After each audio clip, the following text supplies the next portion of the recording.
Welcome to Saraighat classes UPSC CDS 1 নোটিফিকেশ্যন আহিছে 2025 CDS 1 2025 আৰু ইয়াৰে এইটো এক্সামৰ থ্ৰু দি মানে অফিচাৰ্ছ লোৱা হয় আৰ্মি নেভি এয়াৰফ'ৰ্ছৰ বাবে।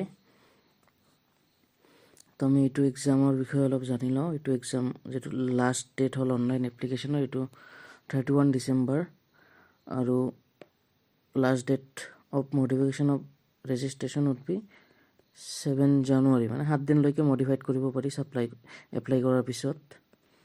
তাৰপিছত এইটো এক্সামৰ যিটো UPSC ৰিচেণ্টলি এটা চেঞ্জ কৰিছে যে ফটোগ্ৰাফ যিটো আপলোড দিব লাগে এইটো উইদিন মানে 10 ডেজৰ বেছি অল্ড হ'ব নালাগে আৰু ফটোগ্ৰাফটোত মানে 3-4টো ফটোগ্ৰাফ থাকিব, দেন তাৰ তলত নাম আৰু ডেটটো এনেকৈ মানে লিখি থাকিব লাগিব, নহ'লে কেঞ্চেল হৈ যাব।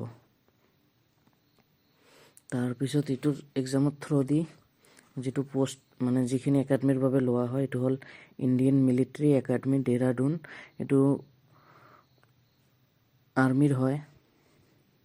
তাৰপিছত ইণ্ডিয়ান নেভেল একাডেমী এজিমালা, তাৰপিছত Indian air force academy Hyderabad, officers training academy Chennai earlier Madras বুলি জনা গৈছিল। তাৰপিছত অফিচাৰ্ছ ট্ৰেইনিংছ একাডেমী ইয়াৰে হ'ল মানে 123, এইটো SSC হ'ল শ্বৰ্ট ছাৰ্ভিচ কমিশ্যন আৰু এইটো শ্বৰ্ট ছাৰ্ভিচ কমিশ্যন আৰু এই বাকী 3টা পাৰ্মানেণ্ট কমিশ্যন অফিচাৰ্ছ লোৱা হয়।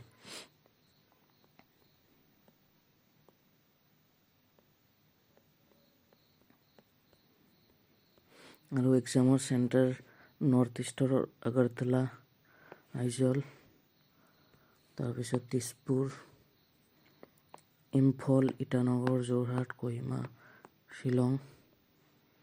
তাৰপিছত এলিজিবিলিটি হ'ল a citizen of India, subject of Nepal or a person origin who migrated from Pakistan, Burma, Sri Lanka, east Africa country of এইকেইটা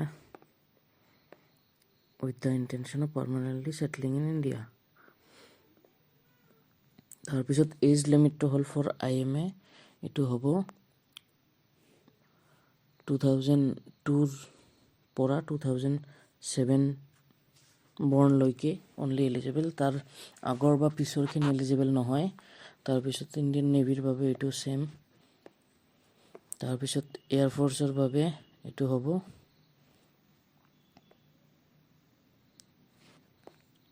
এইটো 2006লৈকে। তাৰপিছত OTA বাবে হ'ল আৰু 1 বছৰ আগৰখিনি মানে দিব পাৰিব 2001লৈকে 2007ৰখিনি। এডুকেশ্যন কোৱালিফিকেশ্যন কেইটা হ'ল IMAৰ বাবে ডিগ্ৰী থাকিব লাগে, ৰিকগনাইজ ইউনিভাৰ্চিটি, নেভেল একাডেমীৰ বাবে ডিগ্ৰী ইন ইঞ্জিনিয়াৰিং, তাৰপিছত এয়াৰফ'ৰ্চৰ বাবে ডিগ্ৰী ফিজিক্স কেমেষ্ট্ৰি 12ত থাকিব লাগিব আৰু bachelors of engineering or bachelors of engineering.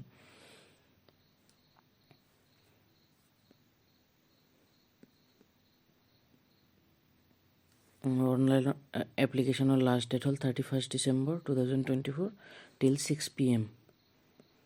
আৰু এইটো এক্সামৰ যিটো মানে কুৱেশ্যন আহিব এইটো চিলেবাছত GK, ইংলিছ, এলিমেণ্টাৰী মেথমেটিক্স, এইটো মানে IMA, নেভেল একাডেমী আৰু এয়াৰফ'ৰ্চৰ বাবে। আৰু বাকী OTAৰ কাৰণে ইংলিছ আৰু GK, এইটোত মেথছ নাথাকে মানে এই তিনিটাত 300K থাকিব ইচ আৰু এইটো 200K। আৰু যিটো ইংলিছ আছে ইংলিছৰ চিলেবাছত যিখিনি টপিক আছে মই কৈ আছোঁ, এইটো থাকিব spotting the errors, vocabulary, synonyms, antonyms, idiom phrases, comprehension, fill in the blank and the cloze test, sentence improvement and ordering of word or sentences. তো এইখিনি হ'ল চিলেবাছ ইংলিছৰ। আৰু বাকী GKত যিখিনি থাকিব, GKত বেচিক চায়েন্স থাকিব like physics, chemistry, biology, then Indian history মানে ৱৰ্ল্ড হিষ্ট্ৰী বাকীখিনি থাকিব। তাৰপিছত জিঅ'গ্ৰাফী, ইণ্ডিয়ান পলিটি, ইকনমি আৰু জেনেৰেল নলেজত যিখিনি থাকে এইখিনি থাকিব। আৰু মেথছৰে নৰ্মেল মেথছখিনি থাকিব, যিখিনি থাকে এলিমেণ্টাৰী মেথছখিনি।